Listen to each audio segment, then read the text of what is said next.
businesses in communities. And the biggest thing that a lot of us got heartburn about, the most obvious thing, was that group down there. They're sucking a lot of money out of this community. And that's not right. You know, if you're gonna come be a part of this Now, he'd community. have to get a permit though, wouldn't Hmm? he? He'd have to get a permit, wouldn't he? Yes, ma'am. Because it was a Does guy, huh? Did he get a permit? Yes, Yes. you do. He has to get a permit. Well, we Yes. have to work on that. Yeah. Because you fall under, but under the garage sale option, you don't have to. Yeah, but I think that guy had to get a permit. Yeah. I was told he got. a Oh, permit. yeah. So it, Yeah, but the thing is, it was a year long, so once he got it, he couldn't stop it. He could come in, take money, move on to where we went before. In a few months, he'd come back and do it again, and we had no way to stop him.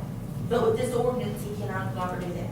But After it's the year's shortening up. the now length of time which the permit is valid. But after that, I no think more. with 30 days? Yes, it is. Yeah, they got 30 days. so I'm within my right to rent booze on my property Okay. on any day of the year, Yes, ma'am. As long as you own the property. as long as I own that property. Do my vendors have to have the permits? I'm just saying, there was a lot of questions Well, in this. Rich gonna. What if we just put this on a future We are. council We meeting? are. Discuss it, have maybe a public Yeah. hearing on it, get some more input, some more clarity. Maybe we need to make some amendments to it. We need to amend Yeah. Well, Well, that's why I'm letting everybody come talk to us, because when we had the ordinance, it was up for a period of time, and very few people came and spoke to us, and now that we put it out there, people have looked at it, and now they're raising questions that we didn't consider, so. and by the way, they're bringing up comments about the ordinance that was already in place for 4 or 5 years, But that's but okay. And Whatever the it takes to wait for the public to do Really something right, change we'll do. Yeah, and amendments to it, Yes, ma'am. yeah. I think Rick and Crockett started a lot of that, because, I mean, this conversation, as well as Mr. Crockett's what kind of. Very concise opinion, thank you, we will. Appreciate y'all reading It may be prudent to get maybe a representative of the chamber, maybe a business owner or two to represent the group and somebody from the city. And come together with an understandable and not contradicting itself and simple and sweet. And So everybody knows what page everybody else is on, and there's no questions, no, And I think the only way to do that is to bring everybody together. And hopefully, where we do disagree, we'll agree to disagree and then come together for a good ordinance that does protect the business owners and citizens. And it looks to me that's the only answer, is to get everybody involved. well, I got anger in there, so, I mean, y'all, I hope y'all understand some of the anger where it's coming from. Usually that's what it takes to get people to come up here and pay attention to what's going on, so thank you for informing us. That's right. We will look into it. Well, thank y'all again for taking the time to listen to me, I appreciate it. We're here to serve you, so if you goofed up, we'll fix it. Thank you. Okay. The, like that. Yeah, that would be me. Different issues. Oh, Different issues. She's got her, and she's got mine. Together, my name is Mike Decker, this is my wife Sandy. Together, we own the treasure attic, even though she does 99% everything there. However, I do maintain the building and that sort of thing. What I would like to address the council and the mayor about tonight is on the night of August the 2nd, our building was vandalized by the notorious copper thief that hit most of downtown that week and a week prior. He took about 5 feet of copper from our air conditioning unit, which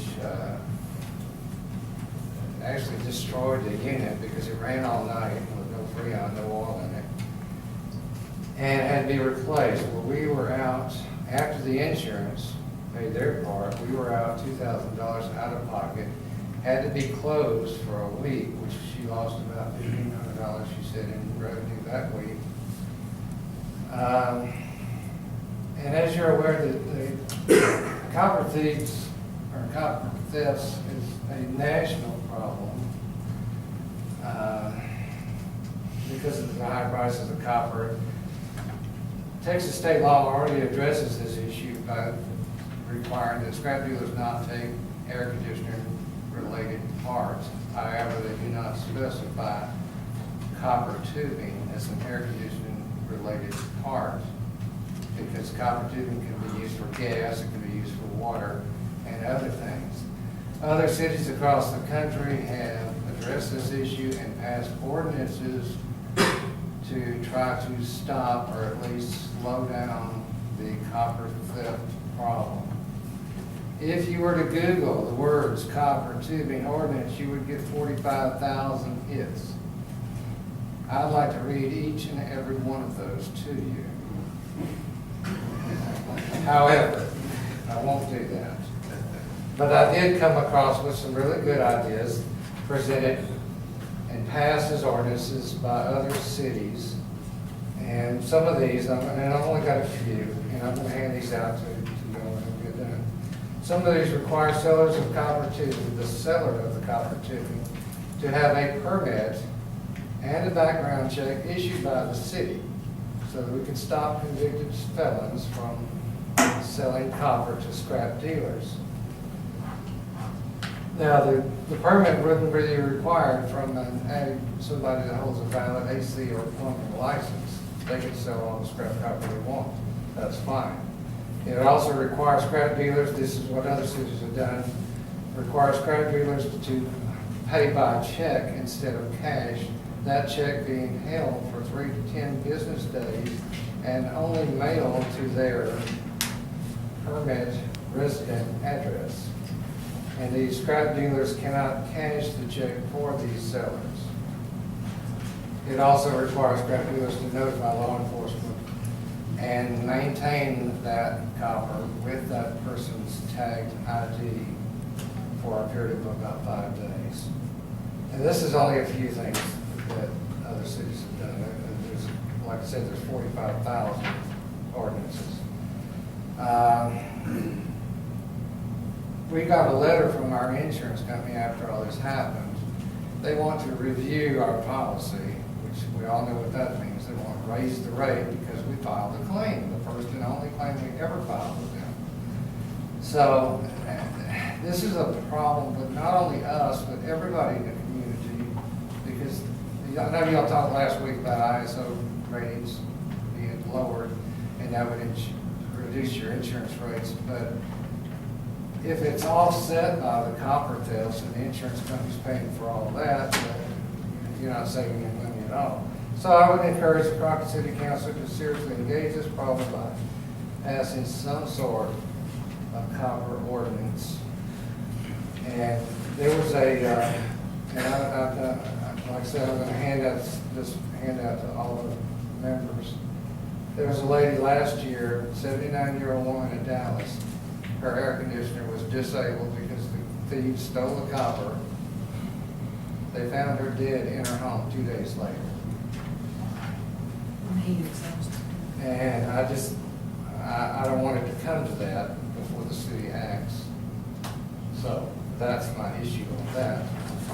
And we have this on that issue. Y'all can pass that out.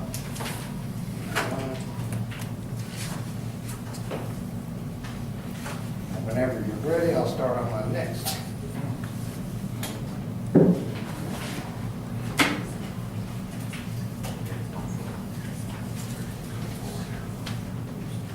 Yes, sir. Okay, my other issue, here's a small business owner to voice our opposition to the proposed fire department inspections of businesses in the city of Crockett.